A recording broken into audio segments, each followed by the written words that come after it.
మనం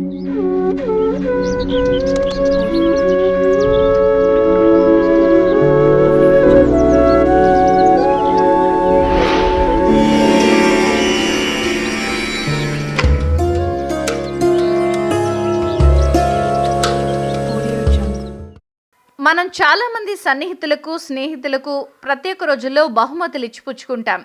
అయితే ఒక్కోసారి అవతల వ్యక్తుల ప్రాధాన్యతను దృష్టిలో ఉంచుకుని కూడా బహుమతులు ఇస్తూ ఉంటాం.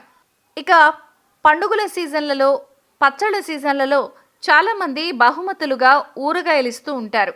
మరి ఊరగాయని బహుమతిగా ఇవ్వచ్చా లేదా చూద్దాం. ఎవరికైనా బహుమతులు ఇస్తున్నప్పుడు మనం ఎవరికి కానుకల్లో పచ్చళ్ళు ఇవ్వకూడదని గుర్తుంచుకోండి. సన్నిహితులకు ఊరగాయలను బహుమతిగా ఇస్తే అశుభం.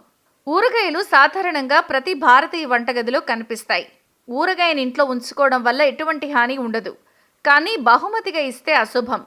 మన పెద్దలు కూడా పచ్చళ్లను ఒకరికొకరు కానుగ్గా ఇవ్వకూడదని నిషేధించారు. ఊరగాయ పుల్లని స్వభావం కలిగి ఉంటుంది. ఊరగాయ సంబంధ బాంధవ్యాలను చెడగొడుతుంది. పచ్చళ్ళని అందుకే బహుమతులుగా ఇవ్వకూడదు. పులుపు మన తెలివి మీద ప్రభావాన్ని చూపిస్తుంది. మామిడి, నిమ్మ, ఉసిరి, మిరపకాయ పచ్చళ్ళు ఆవాలను ఉపయోగిస్తాం. మస్టర్డ్ ఆయిల్ మతపరమైన ప్రాముఖ్యతను కలిగి ఉంటుంది. దీపాలను వెలిగించడానికి ఆవాల నూనెను ఉపయోగిస్తాం.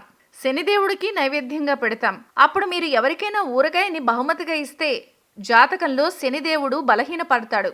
ఇది మీకు ఆర్థిక నష్టాన్ని కలిగించవచ్చు. జన్మరాశిలో శని క్షీణిస్తే జీవితకాలం అనేక రకాల ఇబ్బందులు కూడా చుట్టుముడతాయి. కాబట్టి మీరెప్పుడూ ఎవరికి బహుమతులుగా ఊరగాయలను ఇవ్వద్దు.